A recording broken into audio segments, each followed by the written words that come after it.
नमस्कार विद्यार्थियों। आज हम पढ़ेंगे प्रायद्वीपीय पठार, जिसमें प्रायद्वीप का अर्थ होता है तीन ओर से जल से घिरा हुआ भूभाग। एग्जाम्पल के रूप में जैसे भारत का प्रायद्वीपीय भाग, जिसे प्रायद्वीपीय भारत के नाम से हम जानते हैं। विश्व के सबसे बड़े प्रायद्वीप में अगर अपने नाम लेते हैं तो सबसे बड़ा प्रायद्वीप है अरब प्रायद्वीप। और जैसे अपने बात करते हैं पठार की, तो पठार किसे कहते हैं? आसपास के क्षेत्र से ऊंचा उठा हुआ भूभाग जो ऊपर से समतल या सपाट हो, उसे पठार कहा जाता है। विश्व के सबसे ऊंचे पठार के अंदर तिब्बत के पठार का नाम आता है, और भारत के दक्षिण में जो स्थित है उसे प्रायद्वीपीय पठार। अब भारत के पठार का नाम प्रायद्वीपीय पठार नाम क्यों पड़ा, तो इसके पीछे कारण है, क्योंकि एक तो जो भारत का प्रायद्वीपीय पठार है वो तीन ओर से जल से घिरा हुआ है, और दूसरा आसपास के जो तटीय मैदान है उनसे ऊपर उठा हुआ सपाट क्षेत्र है, इसलिए इसे प्रायद्वीपीय पठार के नाम से हम जानते हैं।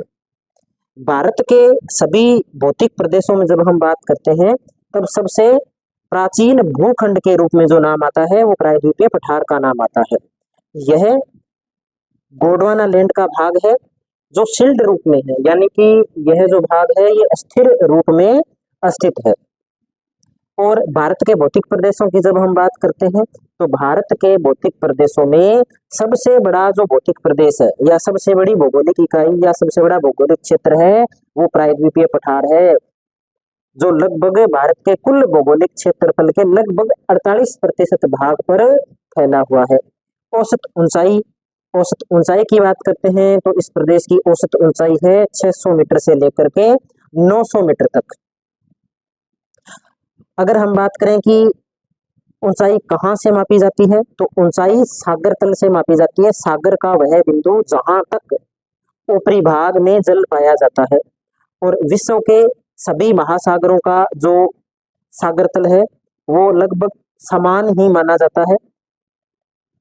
ढाल की अपने बात करें तो प्रायद्वीपीय पठार का जो ढाल है वो पश्चिम से पूर्व की ओर है, जिसका अंदाजा हम यहाँ पर बहने वाली नदियों के द्वारा लगा सकते हैं, क्योंकि प्रायद्वीपीय पठार की अधिकांश नदियां पश्चिम से पूर्व की ओर बहती है, जो बंगाल की खाड़ी में अपना जल गिराती है। नर्मदा नदी है, यह प्रायद्वीपीय पठार को दो भागों के अंदर बांटने का कार्य करती है। एक तो मध्य की उच्च भूमि, और जो दक्षिण वाला भाग है इसे दक्कन के पठार के नाम से भी जाना जाता है। ये एक सामान्य वर्गीकरण है। और एक वर्गीकरण जो हम करते हैं वो उच्चावच के आधार पर करते हैं। उच्चावच के आधार पर भी इस प्रदेश को दो भागों में बांटा जाता है।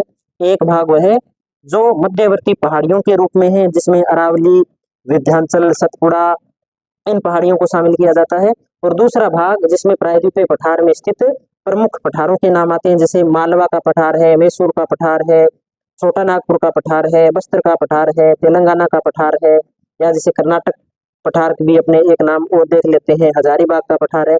ये सभी पठार इस क्षेत्र में शामिल किए जाते हैं।